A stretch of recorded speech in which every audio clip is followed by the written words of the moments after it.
ఓం శ్రీ మాత్రే నమః. పంచామృతం ప్రేక్షకులకు హృదయపూర్వక స్వాగతం. మార్చ్ 3వ తేదీన ఆకాశంలో ఒక శక్తివంతమైన ఆధ్యాత్మిక క్షణం ఆవిర్భవిస్తోంది. పౌర్ణమి చంద్రుడు కేతు గ్రహణంలోకి పూర్తిగా ప్రవేశించబోతున్నాడు. ఇది సాధారణ చంద్రగ్రహణం కాదు, సంపూర్ణ కేతుగ్రస్త చంద్రగ్రహణం. సో మనం ఈ వీడియోలో ఖచ్చితమైన సమయాలు, స్నాన నియమాలు, జపాలు, దానాలు, ఎవరు చూడకూడదు, శాస్త్ర ప్రమాణాలు ఏమంటున్నాయి, ఇవన్నీ కూడా తెలుసుకుందాం. సో తేదీ మార్చ్ 3 మంగళవారం 2026వ సంవత్సరం, మాసం ఫాల్గుణ పౌర్ణమి, గ్రహణం సంపూర్ణ కేతుగ్రస్త చంద్రగ్రహణం. గ్రహణ ప్రారంభ సమయం మధ్యాహ్నం 3 గంటల 20 నిమిషాలకు, మధ్యకాలము 5 గంటల 3 నిమిషాలు, మోక్షకాలం 6 గంటల 47 నిమిషాలు. భారతదేశంలో ప్రవేశం సుమారు 5 గంటలకు జరుగుతుంది. తెలంగాణ, ఆంధ్ర ప్రాంతాల్లో చంద్రోదయం తర్వాత మాత్రమే కనిపిస్తుంది. దాదాపు 6 గంటల నుంచి 6 గంటల 46 నిమిషాల వరకు మాత్రమే స్పష్టంగా ఉంటుంది ఈ యొక్క గ్రహణం. సో గ్రహణం పట్టగానే పట్టు స్నానం, విడిచిన వెంటనే విడుపు స్నానం చేయాలి. 5 గంటలకి స్నానం చేసి జపం ప్రారంభించండి. సాయంత్రం 6 గంటల 46 నిమిషాల తర్వాత విడుపు స్నానం చేయండి. ఆరోగ్యం సహకరిస్తే శిర స్నానం చేయాలి. సాధ్యం కాకపోతే కనీసం కంఠ స్నానం చేసుకోవచ్చు. అనారోగ్యంతో ఉన్నవారికి ఆరోగ్యవంతులు స్నానం చేసి తడి వస్త్రంతో శరీరం తుడిచినా కూడా శాస్త్రానుసారం ఫలం ఉంటుంది. గర్భిణీలు, వృద్ధులు, చిన్నపిల్లలకు పూర్తి రిలాక్సేషన్ ఉంటుంది. ఆహార నియమాలు ఏంటి అంటే, శక్తి ఉన్నవారు గ్రహణం వీడిన తర్వాతే భోజనం చేయండి. ఆత్రులు, అనారోగ్యులు, పిల్లలు ఇటువంటి వారు ఉదయం 11 గంటల లోపే భోజనం ముగిస్తే మంచిది. 11 తర్వాత అవసరమైతే తేలికపాటి ద్రవాహారం మాత్రం తీసుకోవచ్చు. గ్రహణ సమయంలో వండిన ఆహారం వాడకూడదు. గ్రహణం వీడిన తర్వాత ఇల్లు శుభ్రపరిచి నీళ్లు చల్లి కొత్తగా వండుకొని తినాలి. ఈ యొక్క గ్రహణ సమయం శాస్త్ర ప్రకారం మహాపుణ్యకాలం.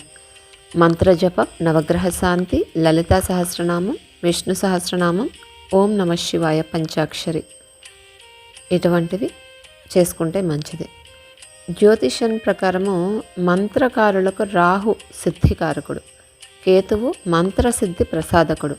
అంటే ఈ సమయంలో చేసిన జపం, తపస్సు, పారాయణం అనేక రెట్ల ఫలితాలను ఇస్తూ ఉంటుంది. గ్రహణ సమయంలో చేయకూడనివి: నిద్రపోవడం నివారించాలి, భోజనం చేయకూడదు, అభ్యంగ స్నానం చేయకూడదు. ఇవన్నీ కూడా భయపెట్టడానికి కాదు, మీ సమయాన్ని పుణ్యకాలంగా ఉపయోగించుకోమని చెప్పేటటువంటి చిన్న హెచ్చరిక. గ్రహణం తర్వాత లేదా మరుసటి రోజు బియ్యం పావు లేదా అర కేజీ సరిపోతుంది. మరియు పాలు, పిల్లలు, వెండి చంద్రబింబం, సాధ్యమైతే ఉత్తరీయం అంటే పంచ, ఇవి దానం చేసుకుంటే మంచిది. బ్రాహ్మణులు తమ కోసమే దానం తీసుకుంటారు అనుకోకండి, వాళ్ళ కోసం కాదు. శాస్త్రం దృష్టి ప్రకారము గ్రహణ దోషాన్ని వారు స్వీకరించి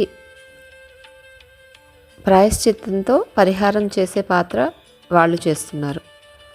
అంటే ఎదుటివారి, అంటే మనం దానం చేస్తే మన దోషాల్ని వారు స్వీకరించి వాళ్ళు మళ్ళీ ప్రాయశ్చిత్త విధానంగా పరిహారాలు చేసుకుని వాళ్ళు అది పోగొట్టుకుంటారు. సో అది మన కోసమే. దానం యథాశక్తిగా చేసుకోవచ్చు, బలవంతమేమీ లేదు. గ్రహణం తర్వాత చేసుకున్న పరిహారాలు, మిగిలిన పరిహారాలు కూడా చెప్తాను. స్నానం తర్వాత రావి చెట్టును స్పృశించి నమస్కారం చేసుకోవచ్చు. సాధ్యం కాకపోతే శివాలయంలో మహాన్యాసపూర్వక రుద్రాభిషేకం చేయించుకోండి. సామూహిక రుద్రాభిషేకం కాకుండా మీ పేరు మీద చేయించుకోవడం ఉత్తమం.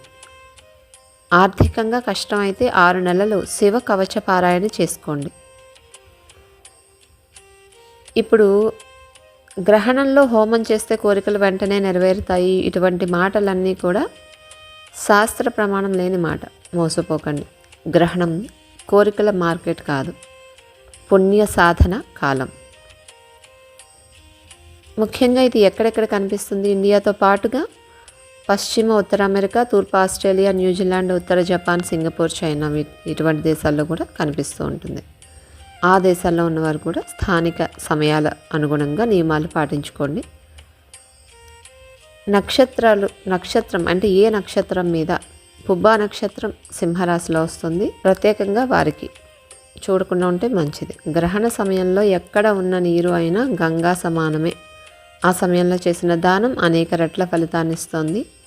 కాబట్టి గ్రహణాన్ని భయంతో కాదు, పవిత్రంగా స్వీకరించాలి. సో ఇవన్నీ కూడా మూఢనమ్మకాలు కాదు, ధర్మశాస్త్ర మార్గదర్శకాలు.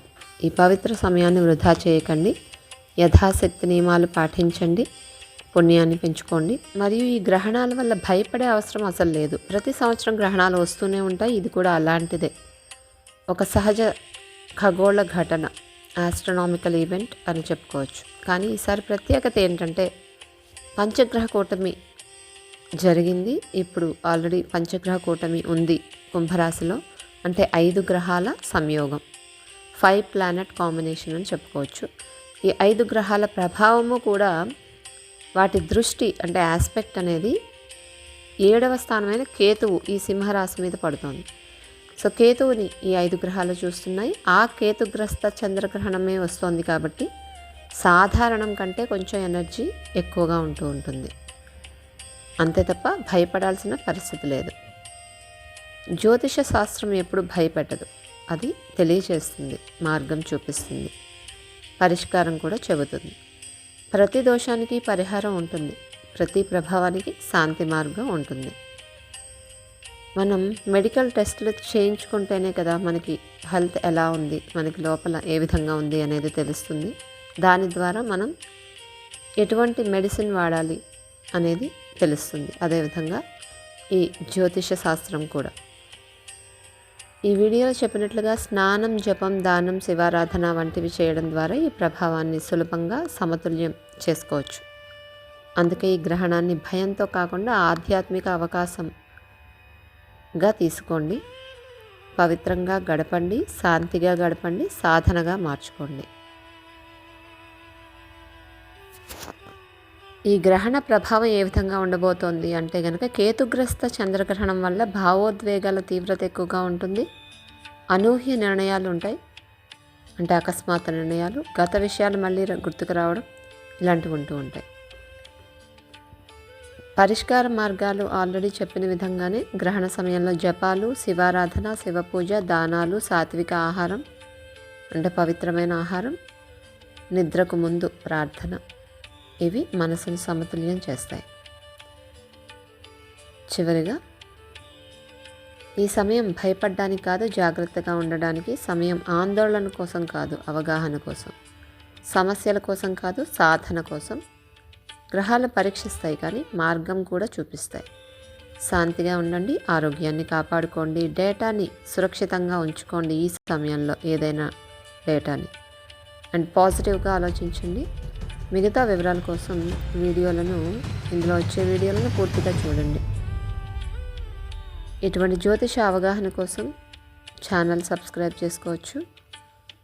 ధన్యవాదాలు.